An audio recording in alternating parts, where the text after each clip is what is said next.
একটি দল এখন চেয়ার দখল করছে, কয়েকদিন পর ব্যাংক দখল শুরু করবে বলে মন্তব্য করেছেন কুমিল্লা ৪ আসনের সংসদ সদস্য এবং এনসিপির দক্ষিণাঞ্চলের মুখ্য সমন্বয়ক হাসনাত আব্দুল্লাহ। রাজধানীতে এক ইফতার মাহফিলে তিনি মন্তব্য করেন। জুবায়ের প্রধানের রিপোর্ট।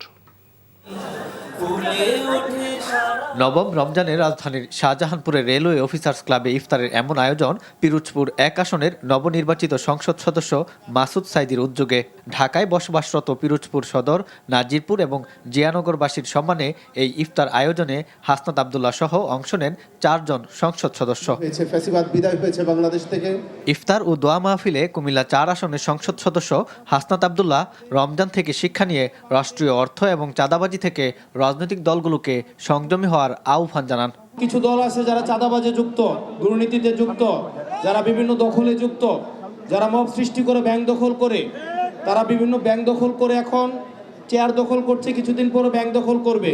আল্লাহ যেন তাদেরকে সংযমী হওয়ার এই রোজা থেকে যে শিক্ষা, এই শিক্ষাটা যেন তারা নিতে পারে, সেটা যেন আল্লাহ সবাইকে কবুল করে, সেজন্য দোয়া করবেন। মাহফিলে পাবনা ১ আসনের সংসদ সদস্য ব্যারিস্টার নাজিবুর রহমান মোমেন সহ আগত সংসদ সদস্যরা ব্যক্তিগত এবং রাষ্ট্রীয় সকল কাজে আল্লাহর ভীতি নিয়ে দায়িত্ব পালন করার অঙ্গীকার করেন।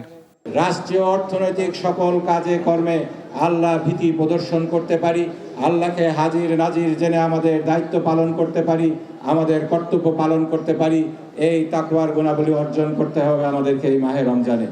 আমাদের উপরে যে পবিত্র আমানত, যে জিম্মাদারি আমাদের উপর অর্পিত হয়েছে, আল্লাহ রাব্বুল আলামিন যেন আমাদেরকে এই জিম্মাদারি যথাযথভাবে পালন করার তৌফিক দান করেন।